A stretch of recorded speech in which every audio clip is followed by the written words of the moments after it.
Assalamualaikum budak-budak, nama saya Hairunisa, saya mahasiswa Ilmu Komunikasi Universitas Tanjung tahun 2024. NIM saya E1101241041. Sebelumnya saya nak nanya, kita pernah nggak sih tahu arti dari teori? Penasaran kan? Teori itu apa sih artinya? Jadi teori itu satu konsep atau kerangka kerja yang bisa dipakai untuk menjelaskan, prediksi, sama memahami fenomena tertentu. Nah, kalau dalam konteks komunikasi, teori itu bisa ngebantu kita paham nih, gimana komunikasi itu bekerja, gimana orang berinteraksi, sama gimana pesan itu disampaikan. Setidaknya bakalan ada 15 teori komunikasi yang bakalan kita pelajari sama-sama. Simak ya budak. Yang pertama, teori penafsiran sosial. Jadi teori ini tuh ditemukan sama Herbert Blumer di tahun 1969. Jadi maksud Blumer tuh makna dari interaksi sosial dan komunikasi itu ditentukan sama penafsiran individu masing-masing. Ini berdasarkan sama konteks sosial dan budaya. Misalnya, ada dua orang dari budaya yang berbeda, mereka tuh masing-masing punya penafsiran tersendiri tentang satu simbol atau satu ritual tertentu berdasarkan sama budaya mereka masing-masing. Yang kedua, teori agenda setting. Nah, jadi teori ini tuh ditemukan sama Maxwell Malcolm sama Donald Shaw di tahun 1972. Maksudnya, media massa punya pengaruh sama opini publik. Kenapa?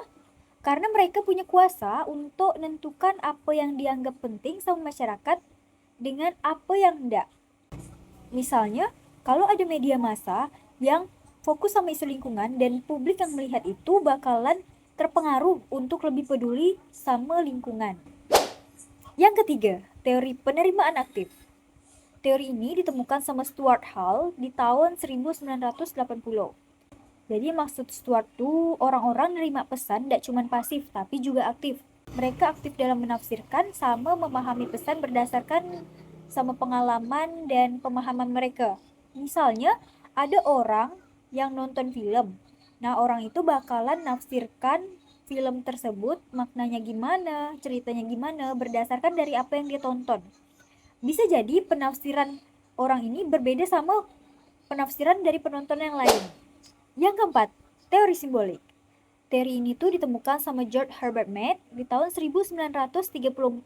Maksudnya simbol-simbol tuh punya makna tersendiri bagi orang-orang dengan latar belakang sosial dan budaya yang berbeda. Misalnya, simbol bendera dengan warna merah dengan putih.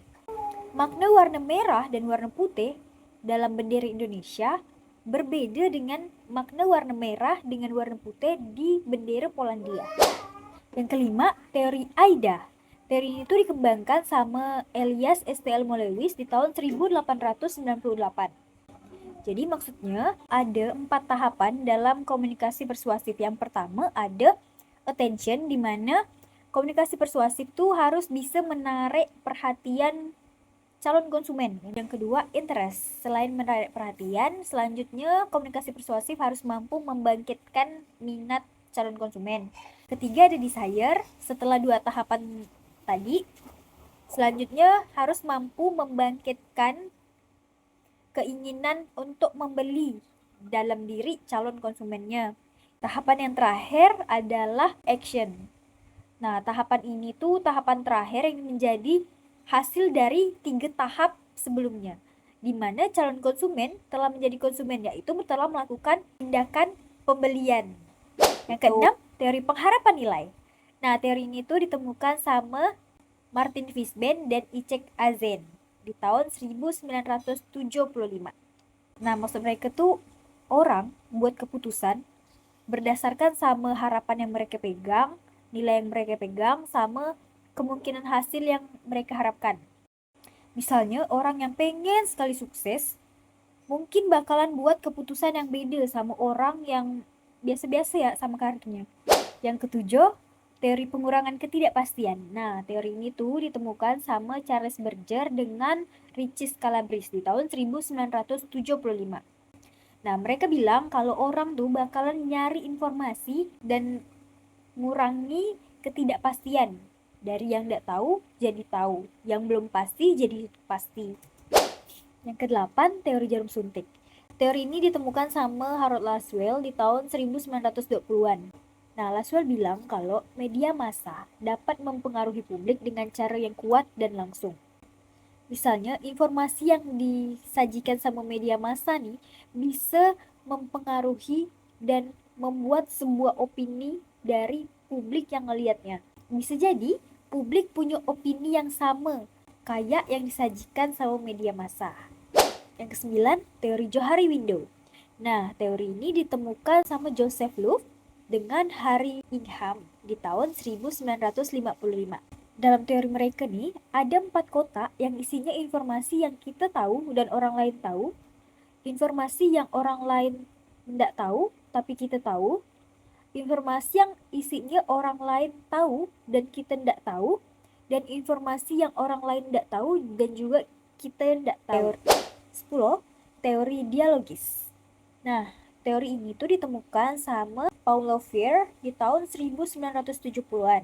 Nah, dalam teori ini tuh pendekatan komunikasi yang menekankan pentingnya dialog sama interaksi antara individu atau kelompok. Ilustrasinya misal nih, ada seorang murid dan guru. Kalau gurunya melakukan pendekatan dialogis, bakalan bisa ngebantu siswa paham sama materi yang disampaikan, juga meningkatkan partisipasi mereka dalam proses pembelajaran. Nomor 11, ada teori humanisme. Teori ini tuh ditemukan sama Carl Rogers di tahun 1950-an. Nah, teori ini tuh maksudnya pendekatan yang menekankan pentingnya memahami sama menghargai manusia sebagai individu yang unik dan berharga. 12. Teori belajar sosial. Nah, teori ini tuh ditemukan sama Albert Bandura di tahun 1977. Nah, maksud si Albert, orang belajar tentang sesuatu tuh melalui pengalamannya sendiri dengan cara observasi atau interaksi langsung. Misalnya, seorang anak yang nengok orang tuanya melakukan sesuatu mungkin akan niru perilaku tersebut karena anak ini belajar langsung dari pengalamannya sendiri. Nomor 13, ada teori Berlo. Nah, teori ini tuh ditemukan sama David K. Berlo di tahun 1960. Si Berlo bilang kalau ada 4 elemen yang terlibat dalam proses komunikasi. Yang pertama sumber, yang kedua pesan, yang ketiga saluran, yang keempat penerima. 14, ada teori disconfirmation. Teori ini tuh ditemukan sama Richard L. Oliver di tahun 1980. Jadi kata Richard, puas atau tidak puasnya seseorang sama suatu pengalaman tuh dipengaruhi sama perbedaan antara harapan sama kenyataan yang mereka dapatkan. Misalnya orang yang belanja online dan berekspektasi kalau barangnya bagus, ternyata pas datang barangnya tidak sesuai sama harapan mereka, mereka bakalan kecewa sama kenyataan yang mereka terima. Yang terakhir, teori nativisme. Nah, teori ini tuh ditemukan sama Noam Chomsky di tahun 1950-an. Kata Choam tuh, kemampuan berbahasa dan kognitif dari manusia tuh dipengaruhi sama faktor genetik dan bawaan lahir. Misalnya anak-anak di Pontianak tumbuh dan bisa pakai bahasa Pontianak karena orang tuanya pakai bahasa Melayu Pontianak.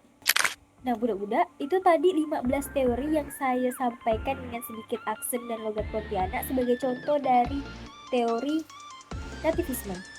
Semoga video ini bisa membantu kita lebih tahu dan paham tentang teori-teori dalam komunikasi. Saya minta maaf untuk kesalahan dan kekurangan dalam video ini. Sekian dari saya. Terima kasih.